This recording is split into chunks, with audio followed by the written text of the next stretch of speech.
Hello everyone, DJ here. Thank you for joining me this week. This week I'm going to tackle a rather large topic. This is probably the most ambitious thing that I have done so far, but it's something that needs to be done now rather than waiting until later on in my posting. This is a rather important topic and contains a lot of information that service members need to know as soon as they can. This is about the modernized or blended retirement system. In my 8 years as a retirement service officer, nothing has caused more controversy than this topic has. For simplicity, as we go through this, by the way, we're going to call it BRS for short. Anyway, before BRS ever came to be, the research, discussion, and outright myths and rumors associated with this new plan, be it in the form of war college papers from the various branches to websites praising or decrying it, all of that began years before the law which actually created the system was even passed.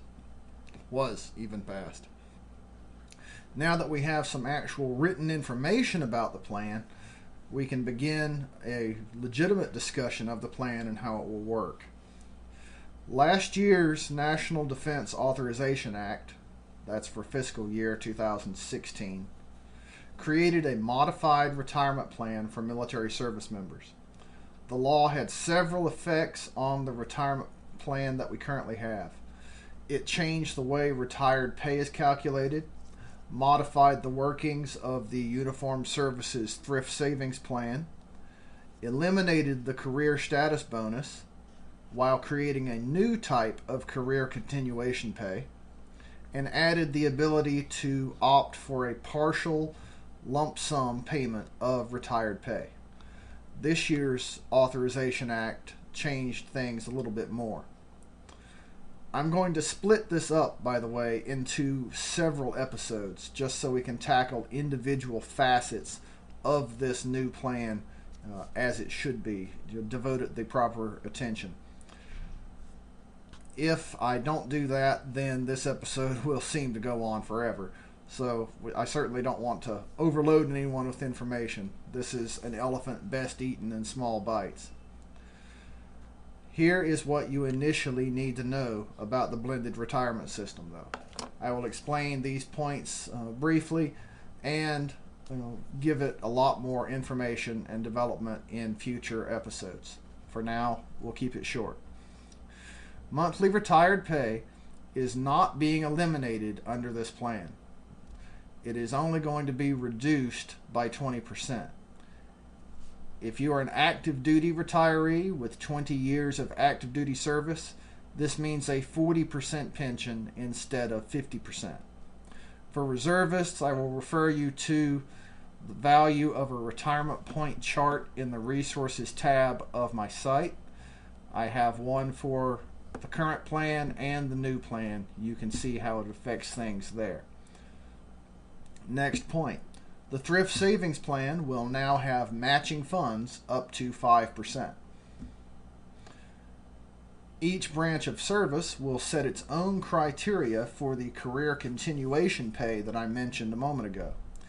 It will be paid to members between the 8th and 12th year of service if they agree to serve at least 3 more years. For active duty members, the bonus will be between 2.5 to 13 months of base pay. For reservists, the bonus will be between half a month and 6 months of base pay. This is an opt-in plan for current service members. No one will be forced into it.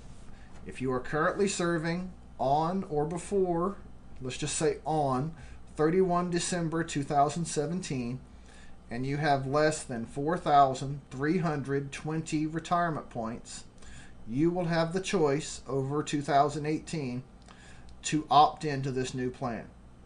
And let me just say it again for clarity. You will have the choice.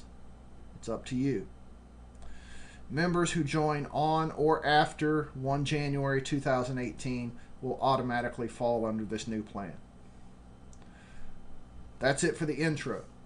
Next week, I'm going to cover how to calculate your retired pay under this new plan. It will be very similar to last week's episode, and the follow-on episode will be a much more in-depth examination of one topic of BRS, and we'll continue the series until I've hit all the major facets of the plan and hopefully expanded your understanding of it so you can make an informed decision.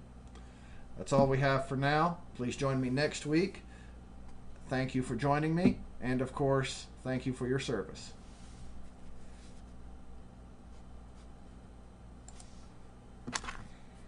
If you liked what you heard on today's episode, then please go below and give it a thumbs up, and be sure to subscribe to this channel. Also, please let other people know about this channel and the information it can provide for them. If you have questions or comments, then have no qualms about posting them in the comments section below.